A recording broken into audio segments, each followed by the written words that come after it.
Hello नमस्कार, आपल्या YouTube चॅनलमध्ये आपले स्वागत आहे। तर आज ताईनो आपण वांगा आणि बटाटाची भाजी करणार आहे। मी एकटीच वांगा बटाट्याची भाजी खाते, त्यामुळे मी 3 वांगी छोटी छोटी आणि 1 बटाटा घेतलेला आहे। तर चला हे आपण आधी चिरून घेऊया। बघा, आपण वांगा आणि बटाटा इथे चिरून घेतलेला आहे आणि त्यासाठी आपल्याला टोमॅटो आणि कांदा लागणार आहे। तर चला आपण फोडणीला घालूया आता भाजी। इथे आपण आता टोप तापायला ठेवलेला आहे। यात आपण 2 चमचे तेल घालूया। आज कांदा घालायचा आहे आणि कांदा व्यवस्थित परतून झाला गुलाबी कलर येईपर्यंत परतायचा आहे आणि मग आपण आज टोमॅटो परतायचा।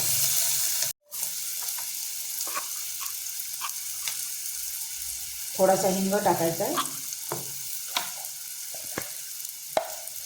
हळद आणि आपल्याला पुन्हा एकदा परतून घ्यायचा। बघा, आपला आता कांदा व्यवस्थित भाजलेला आहे। ह्यात आपण टोमॅटो ॲड करायचा, आणखी आपलं लाल तिखट।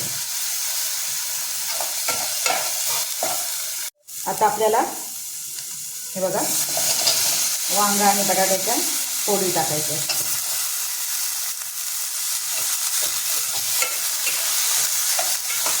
व्यवस्थित परतून घ्यायचं।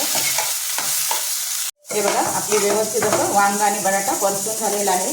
यात आता आपण थोडंसं पाणी घालणार आहोत।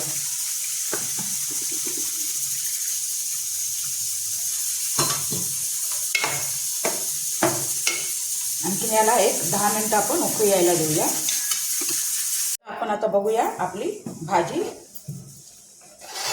कितपत शिजली आहे ती। हे बघा, आपल्या भाजीला छानपैकी असा उकळ आलेला आहे। त्यात आपण आता थोडंसं चवीपुरतं मीठ टाकूया।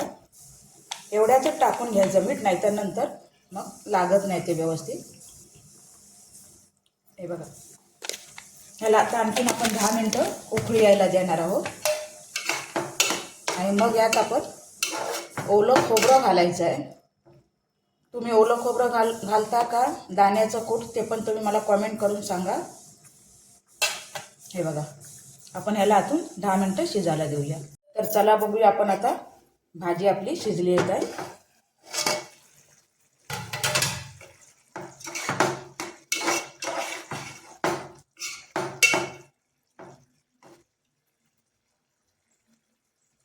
हे बघा, आपली आता भाजी व्यवस्थित शिजलेली आहे।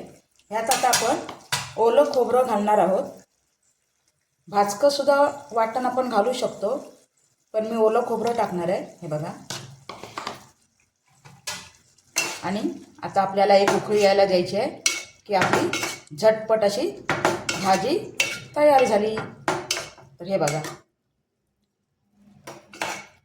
ह्याला आता आपण एक व्यवस्थित अशी उकळी यायला देऊया। तर चला बघूया आपण आता आपली भाजी तयार झाली आहे काय। तर हे बघा, आपली सुंदर अशी वांगा आणि बटाट्याची भाजी तयार झाली आहे। तर हा व्हिडिओ तुम्हाला कसा वाटला ते तुम्ही नक्की कमेंट करून सांगा आणि व्हिडिओ आवडला तर लाईक आणि सबस्क्राईब करायला विसरू नका ताईनो। तर चला भेटूया आपण अशाच एका नवीन व्हिडिओमध्ये। तोपर्यंत बाय बाय। हे बघा, आपली सुंदर वांगा बटाट्याची भाजी तयार आहे।